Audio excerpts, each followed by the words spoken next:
এবার আসুন pen tool. আমরা ফাইল থেকে নতুন একটি ডকুমেন্ট তৈরি করি এবং ডিফল্ট অবস্থায় আমরা আমাদের ডকুমেন্ট সাইজটি এখানে লেটার এবং ওকে প্রেস করি।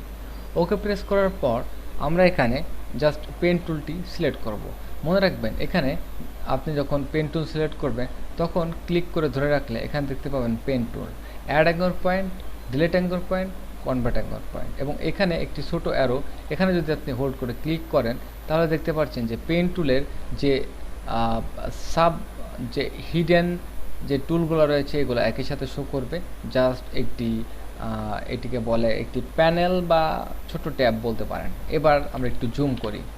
জুম করার পর আমরা জাস্ট এখানে ছোট ছোট কটি পয়েন্ট তৈরি করব। এই জন্য আমরা এখান থেকে রেক্ট্যাঙ্গুলার ব্যবহার করে এখানে জাস্ট কটি পয়েন্ট এখানে তৈরি করি। একটু জুম করে নিই।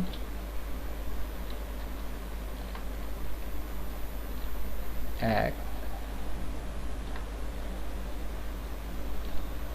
2 3 এবং 4। এবার খেয়াল করুন আমরা এখানে চারটিকে জাস্ট সাজানোর জন্য উইন্ডো এবং অ্যালাইন খুবই গুরুত্বপূর্ণ একটি জিনিস, আমাদের সবসময় দরকার হয়। সমানভাবে অ্যালাইন করে নিই। এবার আসুন পেন টুল কীভাবে কাজ করে। পেন টুলের কাজের জন্য আমরা জাস্ট এটিকে আরেকটু কপি করে নিচে, ওকে।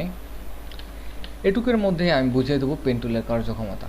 প্রথমে আপনি এখান থেকে পেন টুল সিলেক্ট করুন অথবা এখান থেকে সিলেক্ট করুন, যে কোনো একটি পয়েন্টে আপনি এখানে ক্লিক করুন এবং পরবর্তী পয়েন্টে আপনি আরেকটি ক্লিক করবেন।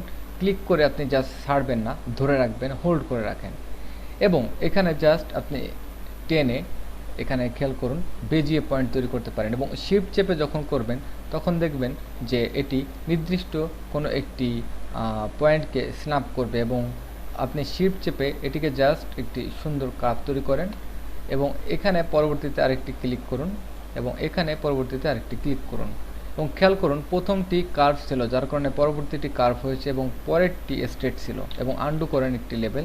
এবার আপনি এখানে জাস্ট ক্লিক করলে দেখতে পাচ্ছেন কার্ভ এবং কার্ভ করার পর আবারও আপনি এখানে ক্লিক করুন, ক্লিক করে জাস্ট শিফট চেপে আবারও এটিকে কার্ভ করতে পারেন। তো এভাবে আপনি অনেক সুন্দর একটি কার্ভ পয়েন্ট তৈরি করতে পারেন। যে কোনো সময় এই কার্ভ পয়েন্টকে আপনি মডিফাই করতে পারেন। এবার আসুন পেন টুলের আরও কিছু কার্যক্ষমতা। একটি পয়েন্ট থেকে পেন টুল যখন আরেকটি পয়েন্ট তৈরি করে তখন নর্মালি ক্লিক করলে এটি জাস্ট একটি নর্মাল অ্যাঙ্কর পয়েন্ট তৈরি করে থাকে। যখন এটি শেষ হবে তখন আপনি দেখতে পাবেন আপনার পেনের ডান পাশে একটি আইকন যেটি ক্লোজ, যে এটি আপনার একটি অবজেক্ট ক্রিয়েট হয়েছে। এই অবজেক্টের যে কোনো একটি ফিল কালার আপনি দিতে পারেন, আবার এখানে যে কোনো একটি আপনি স্ট্রোক কালার দিতে পারেন এবং এটি একটি অবজেক্ট এবং এই অবজেক্টটি যদি এরকম অবস্থায় আপনি পেন দিয়ে কাজ করেন তাহলে দেখতে পাবেন আপনি যেখানে ক্লিক করছেন ঠিক সেই এরিয়াটি একটি অবজেক্ট ক্রিয়েট হবে অবশেষে ক্লোজ করে দিলেন। মনে রাখবেন আপনি পেন টুল দিয়ে যখন কাজ করবেন তখন ক্লিক করে ড্র্যাগ করলেই এটি একটি বেজিয়ে হ্যান্ডেল তৈরি হবে যেটি কার্ভ পয়েন্ট।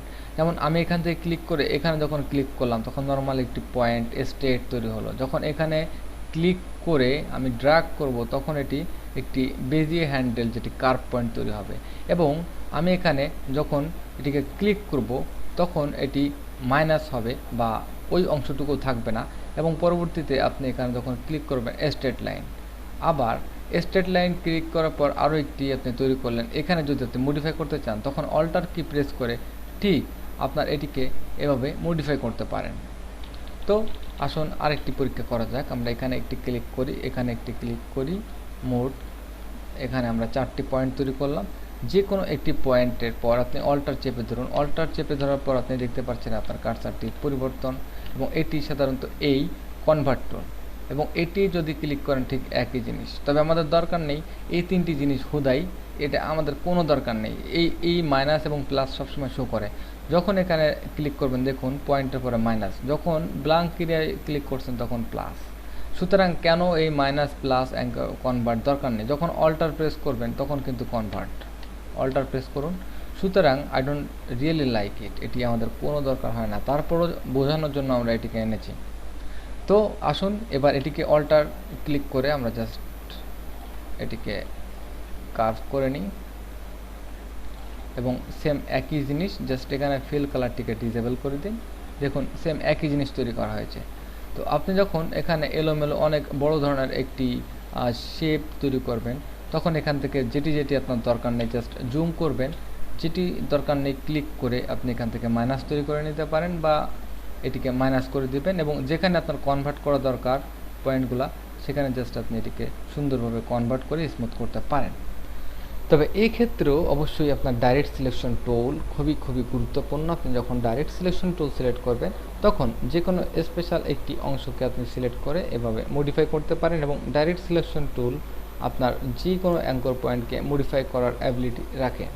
পেন টুল এবং ডাইরেক্ট সিলেকশন টুলের ভিতরে অনেক মিল রয়েছে, যেটি পেন টুল এবং ডাইরেক্ট সিলেকশন টুলের মাধ্যমে অ্যাঙ্কর পয়েন্টের মডিফাই নিয়ে কাজ করা যায়, অথবা অ্যাঙ্কর পয়েন্টের কাজ করতে হলে অবশ্যই আপনার পেন এবং ডাইরেক্ট সিলেকশন টুল ব্যবহার করতেই হবে।